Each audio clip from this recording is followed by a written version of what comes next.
Hello, നിങ്ങൾക്ക് എല്ലാവർക്കും എൻ്റെ പുതിയൊരു വീഡിയോയിലേക്ക് ഒരുപാട് സ്നേഹത്തോടെ വീണ്ടും സ്വാഗതം. ഞാൻ നിങ്ങൾക്ക് വേണ്ടി തയ്യാറാക്കിയ ഓണത്തിൻ്റെ റെസിപ്പികളിൽ 7ാമത്തെ റെസിപ്പിയാണ് ഇനി ഞാൻ നിങ്ങൾക്ക് വേണ്ടി തയ്യാറാക്കുന്നത് ഒരു ഉഗ്രൻ സാമ്പാറാണ് കേട്ടോ.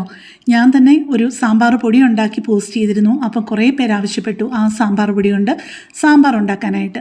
അതുകൊണ്ടാണ് ഞാൻ അതേ പൊടി കൊണ്ട് സാമ്പാറും കൂടെ ഉണ്ടാക്കി കാണിക്കാമെന്ന് ഓർത്തത് കേട്ടോ.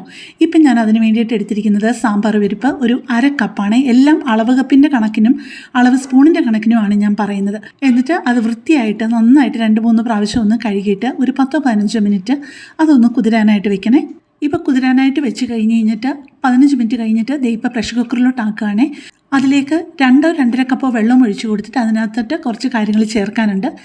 ഒരു നുള്ള് കായപ്പൊടി ചേർക്കുന്നുണ്ട്, 1 ടീസ്പൂൺ ഉപ്പ് ചേർക്കുന്നുണ്ട്, 1/4 ടീസ്പൂൺ മഞ്ഞൾപ്പൊടിയും കൂടി ചേർത്ത് നന്നായിട്ടൊന്ന് ഇളക്കി കൊടുത്ത ശേഷം നമുക്ക് ഒറ്റ വിസിൽ വരുന്നത് വരെ ആദ്യം ഒന്ന് കുക്ക് ചെയ്തെടുക്കാമേ.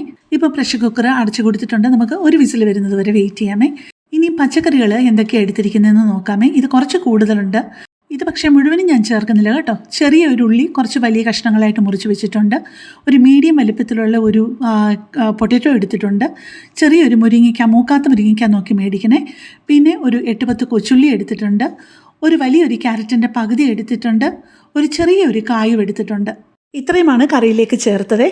ഈ കഷ്ണങ്ങളെ പറ്റി നിങ്ങൾക്കറിയാലോ. ഇത് ഇത്രയും വേവാന് കുറച്ച് സമയം എടുക്കുന്നത്. അതുകൊണ്ട് ഈ പരിപ്പ് വെന്ത് കഴിയുമ്പോഴത്തേക്ക് നമ്മൾ ആദ്യം ചേർക്കുന്നത് ഈ കഷ്ണങ്ങളാണ്. ഇപ്പോൾ പ്രഷർ കുക്കറിൻ്റെ ഒരു വിസിൽ കേട്ടു. അപ്പോൾ നമുക്കൊന്ന് തുറന്ന് നോക്കാം. അതിൻ്റെ പ്രഷർ മുഴുവൻ പോയി കഴിഞ്ഞിട്ട് അതിൻ്റെ അടപ്പ് തുറന്നാൽ മതി കേട്ടോ. ഇപ്പോൾ പരിപ്പൊക്കെ ആവശ്യത്തിന് വെന്ത് വന്നിട്ടുണ്ട്. ഇനി നമുക്ക് വേവാനൊരിച്ചിരി ബുദ്ധിമുട്ടുള്ള കഷ്ണങ്ങളെല്ലാം ആദ്യം ഒന്ന് ചേർത്ത് കൊടുക്കാം. ഇന്ന കഷ്ണങ്ങളെ ചേർക്കാവുള്ളൂ എന്നില്ല. ഒരുമാതിരിപ്പെട്ട നിങ്ങൾക്കറിയാലോ, അവിയൽ സാമ്പാറൊക്കെ ഒരുമാതിരി എല്ലാ കഷ്ണങ്ങളെയും ചേർക്കും. നമ്മൾ പരിപ്പ് കുക്ക് ചെയ്യാനായിട്ട് കുറച്ച് വെള്ളമല്ലേ ഒഴിച്ചു കൊടുത്തുള്ളായിരുന്നു. അതുകൊണ്ട് ഇപ്പോൾ ഒരു 4 കപ്പ് വെള്ളം കൂടെ വീണ്ടും ഒഴിച്ചു കൊടുത്തിട്ട് ഉപ്പുണ്ടോന്ന് നോക്കിയിട്ട് ആവശ്യത്തിന് ഉപ്പും കൂടെ ചേർത്ത് കൊടുത്ത് എല്ലാം കൂടെ നന്നായിട്ടൊന്ന് ഇളക്കി യോജിപ്പിച്ചിട്ട് വീണ്ടും പ്രഷർ കുക്കർ അടച്ച് വെയിറ്റിട്ട് ഒറ്റ വിസിലൂടെ കുക്ക് ചെയ്യണേ. ഇനി അധികം വേവില്ലാത്ത കുറച്ച് കഷ്ണങ്ങൾ ഞാൻ മാറ്റി വെച്ചിട്ടുണ്ട്. പടവലങ്ങയും വെള്ളരിക്കയും കത്തിരിക്കയും. ഇത് മൂന്നും ഒരു 150 ഗ്രാം വെച്ചിട്ടാണ്. പിന്നെ കഷ്ണങ്ങളുടെ അളവ് ഒരിച്ചിരി കൂടിപ്പോയാലും ഒരിച്ചിരി കുറഞ്ഞു പോയാലും സാമ്പാറിന് വലിയ വ്യത്യാസമൊന്നും വരത്തില്ല കേട്ടോ.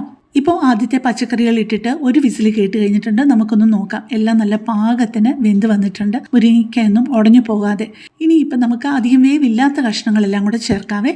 കഷ്ണങ്ങളെല്ലാം കൂടെ ചേർത്ത് നന്നായിട്ടൊന്ന് ഇളക്കി കൊടുത്തിട്ട് പ്രഷർ കുക്കറിൻ്റെ അടപ്പ് കൊണ്ട് നമ്മൾ വെയിറ്റ് ഇടാതെ തന്നെ കുറച്ച് നേരം ഒന്ന് മൂടി വെച്ച് കുക്ക് ചെയ്യണേ. കാരണം നമ്മളിപ്പോൾ ഇട്ട് കൊടുത്ത കഷ്ണങ്ങൾ നന്നായിട്ട് വേവണമല്ലോ.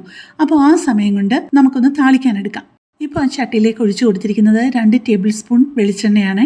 അതിലോട്ട് 1 ടീസ്പൂൺ കടുകിട്ട് പൊട്ടിക്കഴിഞ്ഞപ്പോഴേക്കും 3 വറ്റൽമുളകും ഒരു 8-10 കൊച്ചുള്ളി അരിഞ്ഞതും കൂടി അതിനകത്തോട്ടിട്ട് നന്നായിട്ടൊന്ന് മൂപ്പിച്ചെടുക്കുകയാണ്. ഉള്ളി ഒരിച്ചിട്ട് നന്നായിട്ട് ലൈറ്റ് ബ്രൗൺ കളർ ആകുന്നത് വരെ ഒന്ന് നമുക്ക് ഫ്രൈ ചെയ്തെടുക്കണേ. ഉള്ളി നിങ്ങൾക്ക് വേണമെന്നുണ്ടെങ്കിൽ ഒഴിവാക്കാം. ചിലർ കൊച്ചുള്ളി ഇട്ട് താളിക്കത്തില്ല.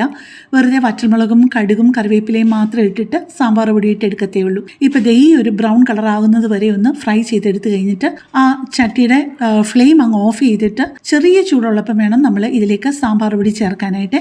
ഇതിലോട്ട് ഞാൻ ചേർത്തിരിക്കുന്നത് 4 ടേബിൾ സ്പൂൺ ലെവലായിട്ട് സാമ്പാർ പൊടിയാണ്. നിങ്ങൾ പ്രത്യേകം ശ്രദ്ധിക്കണം. അളവ് സ്പൂണിന് 4 ടേബിൾ സ്പൂൺ തലവടിച്ചാണ് ഞാൻ എടുത്തിരിക്കുന്നത്. അതായത് ലെവൽ ടേബിൾ സ്പൂണാണ് എടുത്തിരിക്കുന്നത്. അളവ് സ്പൂൺ ഉണ്ടെങ്കിൽ അളവ് സ്പൂണിന് തന്നെ എടുക്കണേ. കാരണം ചിലരൊക്കെ ടേബിൾ സ്പൂൺ എന്ന് പറഞ്ഞുകൊണ്ട് എടുക്കുന്നത് വലിയ ചോറും വലിയ കറികളൊക്കെ വിളമ്പുമ്പോൾ ഉള്ള സ്പൂണുകളുണ്ടല്ലോ, അതാണ് ടേബിൾ സ്പൂൺ എന്ന് പറഞ്ഞുകൊണ്ട് കാണിക്കുകയും അളവെടുത്ത് കാണിക്കുകയും ചെയ്യുന്നത്. ഞാനിത് ശരിക്കും അളവ് സ്പൂണിനാണ് കാണിക്കുന്നത്. ഒരുപാട് വലിയ സ്പൂണിന് 4 സ്പൂൺ ഇട്ടിട്ട് സാമ്പാർ പൊടി കൂടിപ്പോയെന്ന് കംപ്ലൈൻറ്റ് പറയല്ലേ. ഇപ്പോൾ ചെയ്തത് നമ്മൾ ആ താളിച്ച് വെച്ചതിലോട്ട് സാമ്പാർ പൊടി ചേർത്തല്ലോ, അതിലോട്ട് കുറേ സാമ്പാറിൻ്റെ ആ ഒരു തെളിവെള്ളം ഉണ്ടല്ലോ, അത് ഈ സാമ്പാർ കൂട്ടിലോട്ട് ഒഴിച്ചിട്ട് നന്നായിട്ടൊന്ന് കലക്കി ചേർത്തിട്ട് ആ സാമ്പാറിലോട്ട് അങ്ങ് ഒഴിക്കണേ. അല്ലാന്നുണ്ടെന്നുണ്ടെങ്കിൽ നമ്മൾ താളിച്ചത് നേരെ സാമ്പാറിലോട്ട് ഒഴിക്കുകയാണെന്നുണ്ടെങ്കിൽ ആ സാമ്പാർ കൂട്ട് അവിടെ ഇവിടെയൊക്കെ ആയിട്ട് കട്ടയായിട്ട് കിടക്കുമേ. ഇപ്പോൾ ഏറ്റവും അവസാനം ആ നല്ല ചൂടിൽ തന്നെ ഒരു തക്കാളിയും കൂടി ചെറുതായിട്ട് മുറിച്ചത് ഇട്ട് കൊടുത്തിട്ട് കുറച്ച് നേരം കൂടി ഒന്ന് അടച്ചു വെച്ചൊന്ന് തിളപ്പിച്ചിട്ട് ഏറ്റവും അവസാനം നമുക്ക് പുളിവെള്ളം ഒഴിക്കണം. പുളി ഒരു ചെറിയ നാരങ്ങ വലിപ്പത്തിലുള്ളതാണ് എടുക്കേണ്ടത്. എന്നിട്ട് ഒരു 1/2 കപ്പ് വെള്ളത്തിൽ നന്നായിട്ടൊന്ന് പിഴിഞ്ഞിട്ട് അതൊന്ന് അരിച്ചു വെക്കണം, പെശതൊന്നും ഇല്ലാതെ. പക്ഷേ അത് അതിൻ്റെ മുഴുവനും കൂടെ ആദ്യം ചേർക്കാതെ അതിൻ്റെ പകുതി ആദ്യം ചേർക്കണം. പിന്നെയും പുളി വേണമെന്നുണ്ടെങ്കിൽ കുറേശ്ശെ പുളി ആഡ് ചെയ്യാവുള്ളൂ. പിന്നെ മല്ലിയില വേണമെങ്കിൽ മല്ലിയിലയും കൂടെ ആഡ് ചെയ്തിട്ട് ഒരു 5-10 മിനിറ്റ് ഒന്ന് അടച്ചു വെച്ച് കഴിഞ്ഞിട്ട് നമ്മൾ ഈ സാമ്പാർ ഉപയോഗിക്കുകയാണെന്നുണ്ടെന്നുണ്ടെങ്കിൽ ഒരു സൂപ്പർ ടേസ്റ്റാണ് കേട്ടോ. ഇപ്പോൾ എപ്പോഴും പറയുന്ന ഒരു കാര്യം പറയാൻ വിട്ടുപോയി. എൻ്റെ ചാനലിൽ ഒരുപാട് വ്യത്യസ്തമായിട്ടുള്ള റെസിപ്പികളുണ്ട്. നിങ്ങൾക്ക് അതൊക്കെ നോക്കിയിട്ട് ഇഷ്ടപ്പെടുകയാണെന്നുണ്ടെങ്കിൽ എൻ്റെ ചാനലൊന്ന് സബ്സ്ക്രൈബ് ചെയ്തിട്ട് ലൈക്ക് ചെയ്യുകയും കമൻറ്റ് ചെയ്യുകയും ഷെയർ ചെയ്യുകയും ഒക്കെ ചെയ്യണേ. അപ്പോൾ കൂടുതൽ നല്ലൊരു വീഡിയോയുമായിട്ട് നമുക്ക് നാളെ കാണാം. താങ്ക്